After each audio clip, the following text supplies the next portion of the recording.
Good morning students. Will start with the first sum of dissolution. कल मैंने dissolution आपको explain किया था theory. Now today will start with the first sum. ये sum आपकी text book का ही first सम है, सॉल्व सम है।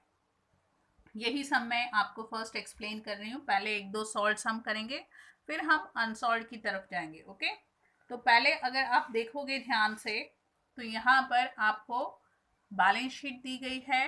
They have given you balance sheet. Red pen से हाईलाइट करती हूँ ताकि आपको समझ में आएगा। वी हैव बैलेंस शीट और उसके नीचे टर्म्स दिए हैं, कंडीशंस दिए हैं जिसके जिसके साथ हमने फॉर्म डिसॉल्व किया है। डिसॉल्व करने का मतलब आपको मैंने कल समझाया था, क्लोजिंग ऑफ पार्टनरशिप फॉर्म। अब टाइम ना वेस्ट करते हुए हम अपना सम पढ़ते हैं। तो what is given here? First line में क्या दिया है? In the first line, they have given Riddhi and Siddhi are sharing profit and losses in the ratio 2:1. ये कहाँ पर यूज करना है? जो भी रियलाइजेशन का प्रॉफिट होगा या रिजर्व होगा वो डिस्ट्रीब्यूट हम इस रेशियो में करेंगे। और ये हमें बैलेंस शीट दी गई है। अगर आप देखोगे यहाँ पर सारे एसेट्स हैं और यहाँ पर लाइबिलिटीज है। कैसे लिखना है मैं आपको वो एक्सप्लेन करती हूँ। सबसे पहले आप एसेट्स यानी कि बैलेंस शीट से ही हम स्टार्ट करेंगे। Totally depends on you. You can start from liability side also, you can start from asset side also. मैं पहले एसेट से आपको एक्सप्लेन करना स्टार्ट करूंगी। एसेट साइड में आपको building, furniture, machinery, sundry debtor, stock, investment यानी कि बैंक छोड़ के बाकी जो भी है वो सारे के सारे वैसे के वैसे बुक वैल्यू पर उठाने हैं और रियलाइजेशन के डेबिट में उनका बैलेंस ट्रांसफर करना है। क्योंकि आपको पता है asset always has a debit balance. तो हम यहाँ पर अगर आप देखोगे मैंने पहले से ही अकाउंट प्रिपेयर करके रखा हुआ है। डेबिट यानी कि यहाँ पर एक कॉमन हेडिंग देंगे, टू सन्ड्री एसेट्स। अगर आप कॉमन हेडिंग नहीं दोगे तो आपको सबके लिए फिर टू यूज करना पड़ेगा। To building, to furniture, to machinery. उससे अच्छा है आप एक कॉमन हेडिंग दो और फिर लिखो। अब हम एक एक करके एसेट के नाम लिखेंगे जो हमारे बैलेंस शीट में दिए गए हैं। Building 60,000।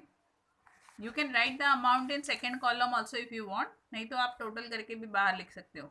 Furniture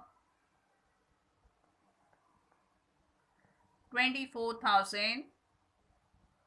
machinery book value, हाँ जो वैल्यू आपको बैलेंस शीट में दी गई है वही वैल्यू हम लिख रहे हैं, 20,000। डेबिट में क्यों लिखा है? क्योंकि asset always has a debit balance. Okay, याद है ना? And liability has a credit balance. Debtors.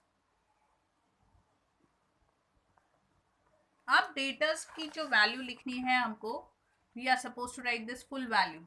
RDD दी, आरडीडी लायबिलिटी है तो हम ऑपोजिट साइड रियलाइजेशन के क्रेडिट में लिखेंगे। तो हम कौन सी वैल्यू लिखेंगे? ये वाली 17,600 full value. After debtors we have stock 40. Then we have investment 8.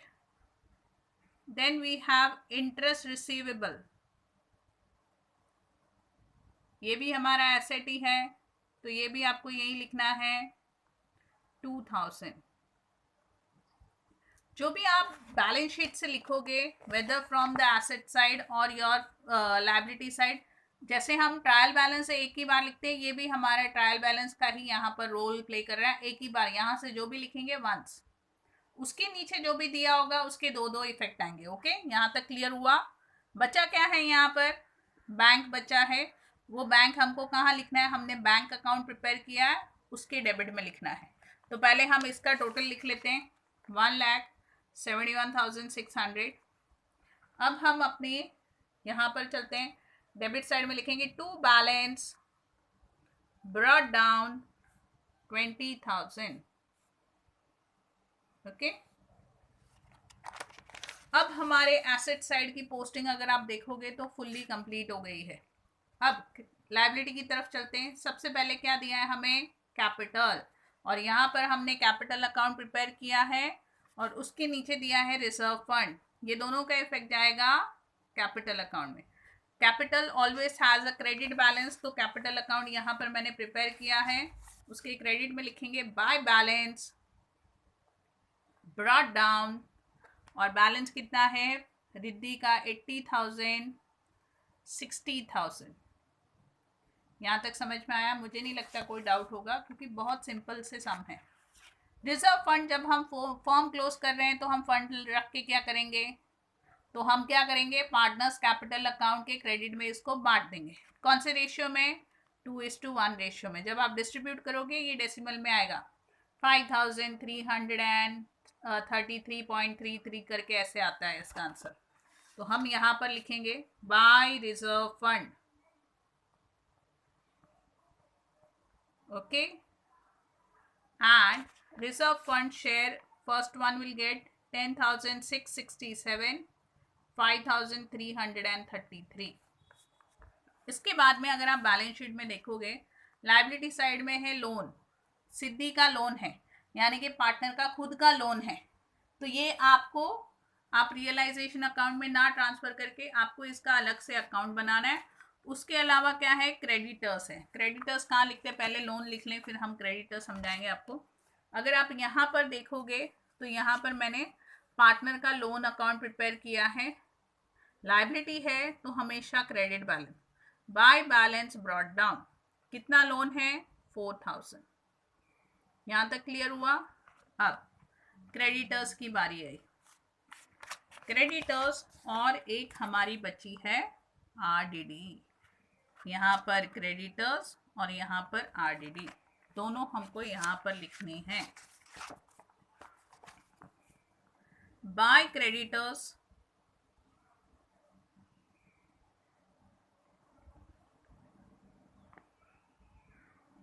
$30,000, by RDD 1,600। इसी के साथ में अगर आप ध्यान से देखोगे तो हमारी बैलेंस शीट जो है वो कंप्लीट हो गई। समझ में आया ना? हमने कहा पोस्टिंग की, मोस्टली यहाँ से रियलाइजेशन अकाउंट में ही पोस्टिंग जाती है। अब आगे नीचे के कंडीशंस दिए हुए हैं। क्या दिया है? फर्स्ट कंडीशन क्या दिया है, द फर्म वाज डिसॉल्व, यानी कि हमने हमारा फर्म जो है वो वाइंड अप कर दिया। Assets realised as follow, realise का मतलब बिक गए, we have sold them. what we sold? We sold machinery, building, stock, debtors, ये सारी की चीजें हमने बेच दी। जब ये सारी चीजें बेचेंगे what we will receive? We will receive income। अब मैंने कल के लेक्चर में आपको एक्सप्लेन किया था, ये इनकम नॉमिनल अकाउंट में which side we are suppose to write? We are suppose to write on credit side. Why? Nominal account का रूल है debit all expenses and losses, credit all income and gain, and this is my income, therefore in realization account I am supposed to write in credit side। credit side दिखाई दे रहा होगा, लेकिन heading क्या डालनी है, कहाँ पैसे डालेंगे हम? कैश में तो मिलेंगे नहीं, नेचुरली वो हमारे अकाउंट में ही जाएंगे। तो हम हेडिंग डालेंगे by bank account. What we have sold? We sold machinery, जो हमें वहां पर नीचे इंफॉर्मेशन में दिया गया है। It is a type of adjustment only. 22,000। Building 28,000। Stock, अब ये नीचे से हम लिख रहे हैं, ये बुक वैल्यू नहीं है, जो आपको नीचे दिया है फर्स्ट लाइन में वही हम लिख रहे हैं। डेप्टर्स 15,000, आपने अगर देखा होगा तो यही वैल्यू दी है। क्या दिया है? Machinery 22, building 28, stock 38 and debtors 15,000। Screen पर दिख रहा होगा, वही अमाउंट मैंने यहाँ पर लिखे हैं। अब इनका टोटल, और मैंने बोला था जो भी इंफॉर्मेशन नीचे दी गई है एडिशनल इंफॉर्मेशन, उसके दो इफेक्ट आएंगे जैसे हमारे एडजस्टमेंट के आते हैं। हमने इतने एसेट बेचे, वी गॉट 1,03,000। यहाँ पर वर्ड यूज किया है मैंने बैंक अकाउंट, तो नेचुरली सेकेंड इफेक्ट कहाँ जाएगा? बैंक में। तो इस साइड में मैंने बैंक अकाउंट प्रिपेयर किया है। यहाँ आपने क्रेडिट में लिखा bank is receiver, it will go on debit side. What wording we are suppose to use? To realisation account. 1,03,000। आप चाहो तो ब्रैकेट में लिख सकते हो एसेट्स रियलाइज्ड। रियलाइज्ड का मतलब है बिक गए। दोनों इफेक्ट समझ में आए। एक effect realisation account credit side, दूसरा effect bank account debit side. अब सेकंड क्या दिया है यहाँ पर, Riddhi took over investment of 10,000 and furniture at book value। Riddhi कौन है, पार्टनर। पार्टनर ने क्या खरीदा, इन्वेस्टमेंट खरीदा, और क्या खरीदा, फर्नीचर खरीदा। दो पार्टनर ने लिए, पहला इफेक्ट तो जाएगा रियलाइजेशन में, क्योंकि हमें पैसा मिलने वाला है, इनकम होगा, तो हम रियलाइजेशन में क्या लिखेंगे, अब बैंक नहीं लिखेंगे, अब जिसने खरीदा उसका नाम लिखेंगे, बाय रिद्धीज कैपिटल अकाउंट। क्या क्या खरीदा इसने, शी टुक इन्वेस्टमेंट 10,000 उसके लिए दिए उसने हमें, और उसके अलावा फर्नीचर खरीदा उसने, furniture she has taken at book value, यानी कि जो हमारे बैलेंस शीट में वैल्यू दी है। टोटल हो गया 34,000 का। अभी यहाँ पर हमने वर्ड क्या यूज किया है, by Riddhi's capital. Naturally second effect जाएगा उसके कैपिटल अकाउंट में। या नीचे देखिए हमने कैपिटल अकाउंट बनाया है, यहाँ क्रेडिट वहाँ डेबिट। डेबिट साइड में हम क्या वर्डिंग्स लिखेंगे, टू रियलाइजेशन अकाउंट, और सिर्फ रिद्धि के कॉलम में 34,000। ओके, यहाँ तक समझ में आया। अगर देखा हो, ध्यान से देखोगे तो सम टफ नहीं है, बहुत इजी है। यहाँ तक हो गया, ये टिक मार्क करते हैं। थर्ड एडिशनल इंफॉर्मेशन पढ़ते हैं। Siddhi agreed to accept 3,000 in full settlement of her loan account. जो लोन है उसके लिए वो 3,000 एक्सेप्ट कर रही है और फुल सेटलमेंट कर रही है अपने लोन अकाउंट का। हमें कहाँ जाना चाहिए, उसके लोन की तरफ जाएंगे हम, इन हर लोन्स अकाउंट। कहाँ से पे करेंगे हम loan, we will pay from the bank only. तो यहाँ पर हम लिखेंगे बाय बैंक अकाउंट। कितना पे करना है उसको, 3,000।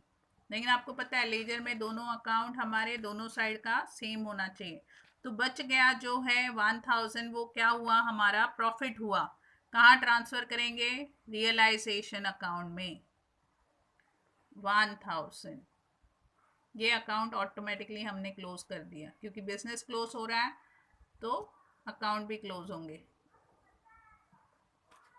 ये जो बैंक अकाउंट है इसके लिए सेकेंड इफेक्ट तो बैंक में जाएगा। यहाँ टू वर्ड यूज करना चाहिए था, मैंने बाय लिख दिया। To bank to realisation, okay, my mistake.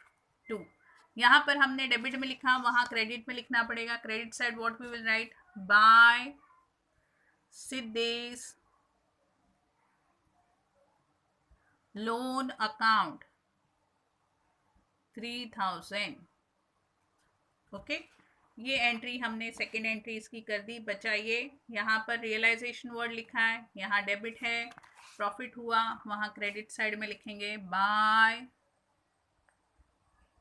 Siddhesh loan account. 1,000 का हमारा लायबिलिटीज में फायदा हो गया। ओके, यहाँ तक क्लियर हुआ। अब हम अपने क्वेश्चन की तरफ चलते हैं। क्वेश्चन में नेक्स्ट क्या है, this entry also we have done. आगे दिया है डिसोल्यूशन एक्सपेंसेस अमाउंटेड टू 4,000, यानी कि ये सारा फर्म क्लोज करने के लिए हमारा खर्चा कितना हुआ, 4,000। 4,000 हुआ तो नेचुरली एक्सपेंसेस है, तो कहाँ लिखना है, रियलाइजेशन अकाउंट के debit side we will write this is my debit side from where we are supposed to pay from bank। अब एक और चीज जो मुझे एक्सप्लेन करनी है वो मैं आपको एक्सप्लेन करती हूँ। यहाँ पर रियलाइजेशन एक्सपेंसेस के बारे में तो लिखा है नीचे, ओके, लेकिन हमारे जो क्रेडिटर्स हैं ये लोन तो हो गया, इसका तो क्लियर था, इंफॉर्मेशन दिया, लेकिन क्रेडिटर्स जो है आउटसाइड लाइबिलिटी, इसके बारे में बोला ही नहीं है कि पे किया है कि नहीं पे किया। लाइबिलिटीज का आपको ध्यान में रखना है, दो दे गिव यू इंफॉर्मेशन और they don't give you, you are suppose to pay it. एक बार एसेट कोई नहीं बिका चलेगा, उसकी इंफॉर्मेशन नहीं दी है तो उसके लिए हमको टेंशन नहीं लेनी है। लेकिन जो लाइबिलिटीज है जैसे creditors, bank loan, bills payable, जो भी लाइबिलिटी यहाँ पर दी है आपको बैलेंस शीट में, अगर नीचे उनकी इंफॉर्मेशन नहीं देते हैं कि ये पे की है, तो भी आपको पे करनी है। कहाँ से पे करेंगे हम? अपने बैंक से। खर्चा है, एक्सपेंसेस है, तो डेबिट में लिखना है क्या पे कर रहे हैं हम? क्रेडिटर्स। और क्रेडिटर्स की वैल्यू कितनी है? 30,000। और हम रियलाइजेशन और डिसोल्यूशन एक्सपेंसेस आप बोल सकते हो, डिसोल्यूशन एक्सपेंसेस, ये भी हम पे कर रहे हैं कितने? 4,000। तो टोटल खर्चा कितना हो गया हमारा? 34,000। यहाँ पर हमने वर्ड यूज किया बैंक, यहाँ डेबिट है, बैंक अकाउंट में आप क्रेडिट साइड में लिखोगे बाय रियलाइजेशन। समझ में आ रहा है?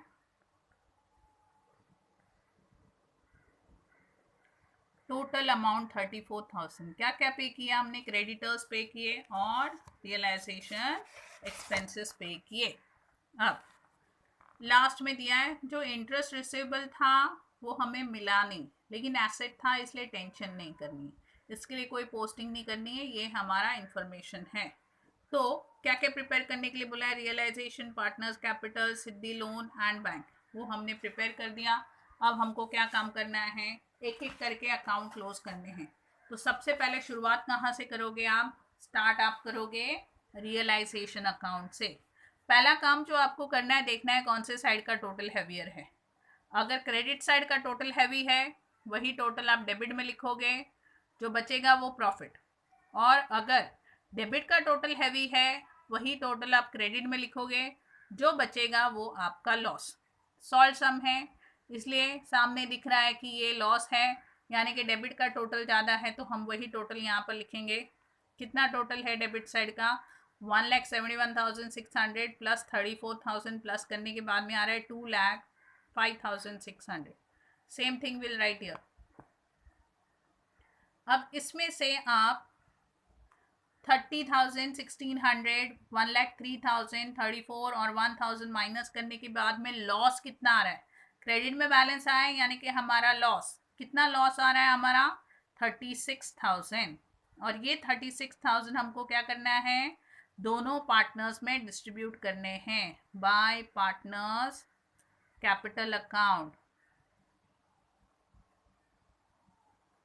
और ये क्या है? क्या हमें मिला है? लॉस ऑन रियलाइजेशन, नुकसान। कौन बेयर करेगा? Riddhi and Siddhi. In which ratio? 2:1। जब आप 36,000 डिस्ट्रीब्यूट करोगे तो फर्स्ट वन विल गेट 24,000, 12,000। अब यहाँ पर पार्टनर्स कैपिटल लिखा है तो सेकेंड इफेक्ट जाएगा पार्टनर्स कैपिटल अकाउंट। लॉस है, यहाँ क्रेडिट है, वहाँ जाएगा डेबिट में। टू रियलाइजेशन आप ब्रैकेट में लिख सकते हो, लॉस। प्रॉफिट होता तो यहाँ जाता 24,000, 12,000। अब हमको ये क्लोज करना है। नेचुरली देखने से ही समझ में आ रहा है क्रेडिट साइड हैवियर है, तो क्रेडिट का टोटल करते हैं और यहाँ लिखते हैं। सेम टोटल हम यहाँ पर भी लिखेंगे। 80 और 10,667 प्लस करने के बाद में 90,667 और यहाँ पर आएगा 65,333। सेम यहाँ पर लिखना है आपको। और इसमें से ये दोनों माइनस करने के बाद में जो बच गया वो कहाँ ट्रांसफर करेंगे? Will not right balance carry down, will write the name of the next account, that is bank account. और ये हमारा बैलेंसिंग फिगर है। ओके, जैसे हम हमेशा कैपिटल अकाउंट में टू बैलेंस कैरी डाउन लिखते हैं ना, यहाँ पर बैंक अकाउंट, क्योंकि फॉर्म क्लोज कर रहे हैं। तो ये कितना आएगा? माइनस करने के बाद में ये आएगा 32,667 और 12,000 यहाँ से गया 53,333। जैसे ही ये वैल्यू हम बैंक अकाउंट में डालेंगे, हमारा bank account automatically balance sheet की तरह टैली हो जाएगा। अगर ये अमाउंट लिखने के बाद में हमारा बैंक अकाउंट अपने आप टैली होता है, मतलब हमारा जो सम है वो राइट है। यहाँ डेबिट है, वहाँ क्रेडिट साइड में जाएगा। What we are suppose to write, by Riddhi's capital account, by Siddhi's capital account. जैसे जो हमारा कैपिटल अकाउंट का बैलेंस आ रहा है, जो हमने बैंक करके लिखा, जैसे हम ट्रांसफर करेंगे हमारा ये बैंक अकाउंट अपने आप टैली होना चाहिए, कोई balance carry down brought down नहीं आना चाहिए। यहाँ पर दो अमाउंट ही है, तो कितना टोटल आया, 1,23,000। आप यहाँ का भी टोटल करोगे तो इट विल कम 1,23,000। ओके, बहुत इजी सम है, ध्यान से देखना, व्यू करना लेक्चर अच्छे से, go through the lecture 2-3 times, अच्छे से व्यू करो, 2-3 बार देखोगे अपने आप समझ में आएगा। सॉल्व सम है, see it nicely, view it nicely. Still you have doubt, you can ask me when I'm taking lecture on Google Meet. Okay, take care, have a nice day.